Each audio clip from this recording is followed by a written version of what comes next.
Hi there, I'm Brianna. The grape I am doing my project on is Friulano from Friuli, Italy, and it's an Italian grape. So I chose this grape because I wanted to learn more about Italian wines.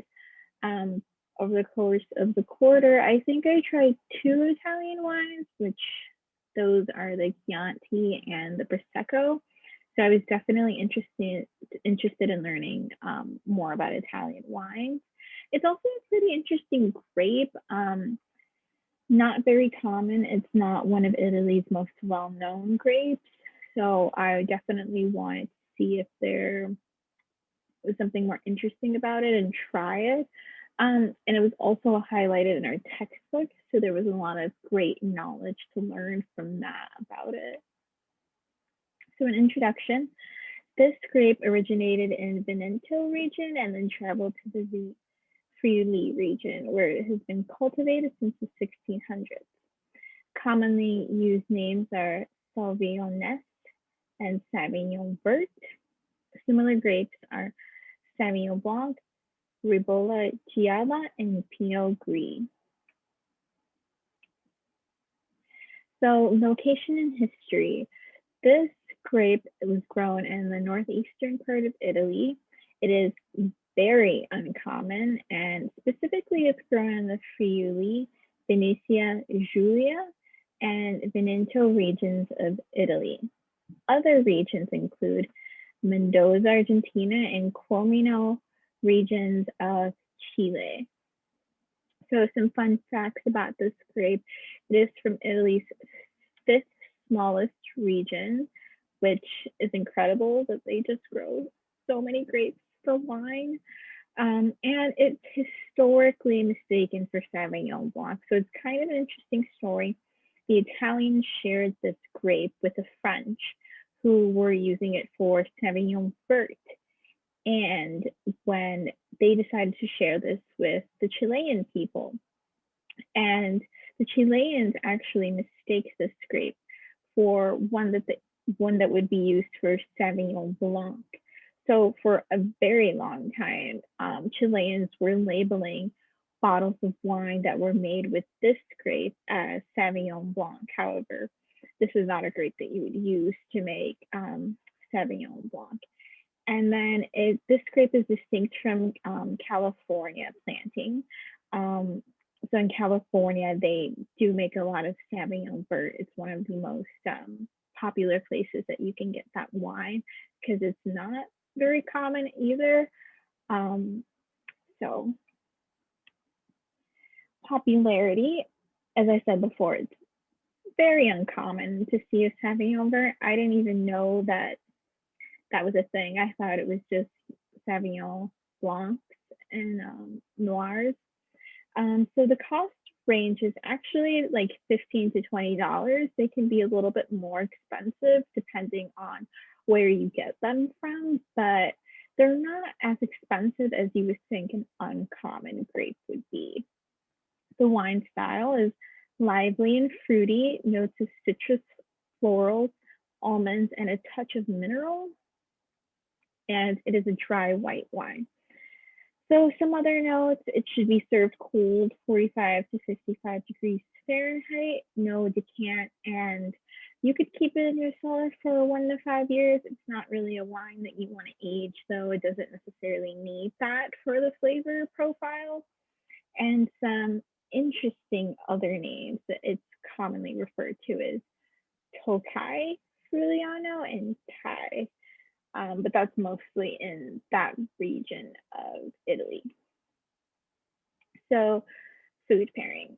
So to begin, the wine usually is lean, dry white wine, bold fruit, subtle herbal flavors, grapefruit, green pear, white peach, tarragon, crushed gravel. That's usually the main flavor profiles that you're getting from this wine. High acidity and medium alcohol.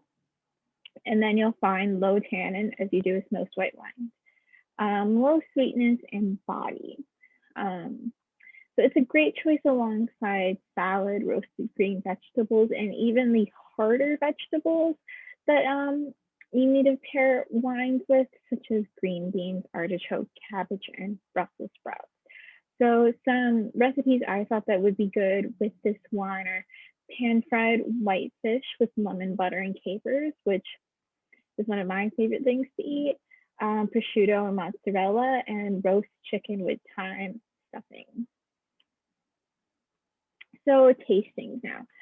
So I actually purchased this wine. It was really hard to find. So it's called Gradis'Ciutta Colio Friulano. And it's a product of Italy. It is from 2019. So I've followed the instructions. I'm serving it cold. I have it here. And it's probably hard to see, but it is very like deep gold. It is not leaning on the lighter side the way that a Sauvignon Blanc would be. It's very deep in color.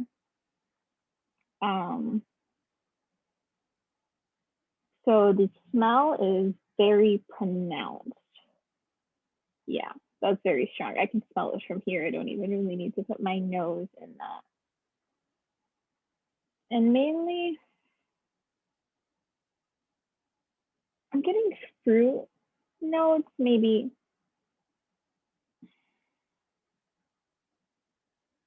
grapefruit, and maybe pear. Like grapefruit and pear is what I get from the smell of it.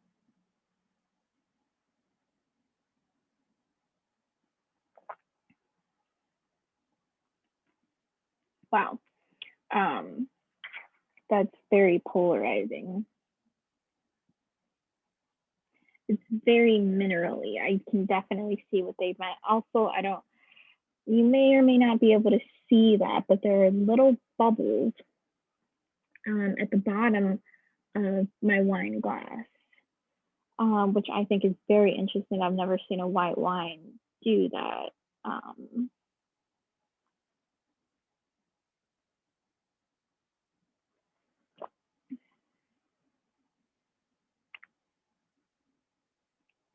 I would say that I am tasting grapefruit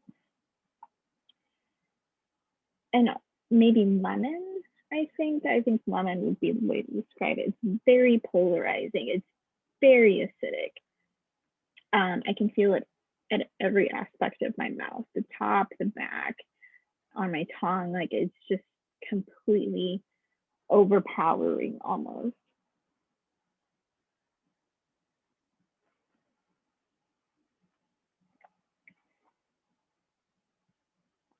Yeah. So I would say grapefruit and lemon. So more on the citrusy side, which is, of course, why you would see it as acidic. So some pairings, I have some snacks here that I would like to try it with. So I have some salty nuts that we can try it with.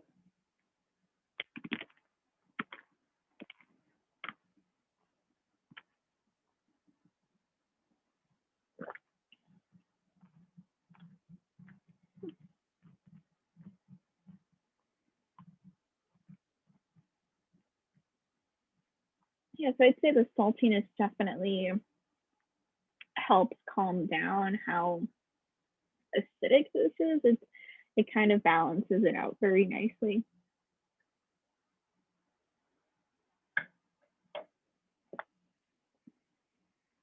Okay, so I have some spicy pretzels.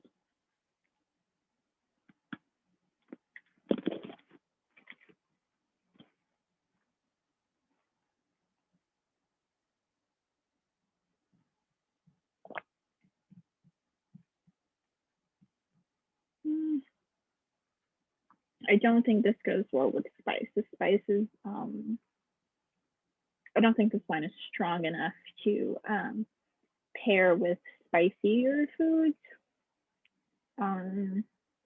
We can try sweet. I have some chocolate.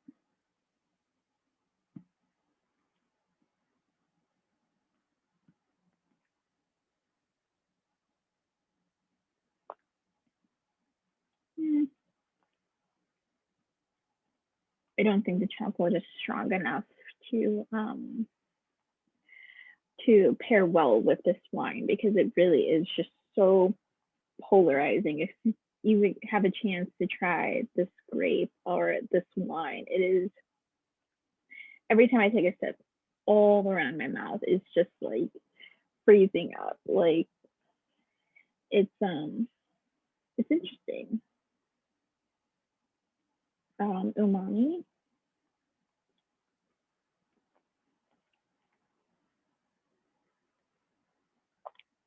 Yeah. See again, I would not have this with cheese. It's very overpowering. It's not subtle at all by any means. So I'm gonna try oily, which this also counts as spicy because it's Jardinera. It's like the only oily thing I had today.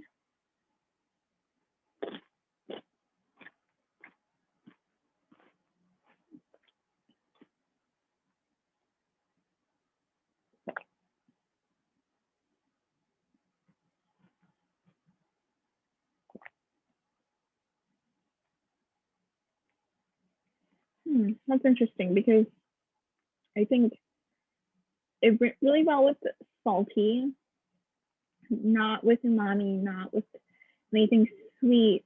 I had spicy pretzels, and I would say that the spice on the pretzels kind of overpowered this. But with the Jardinera, it actually really nice. Um, I think some of the oiliness of it helped to kind of calm down the acidicness of this wine. That was not very spicy pepper either, so I think it would go well with something on the oilier side.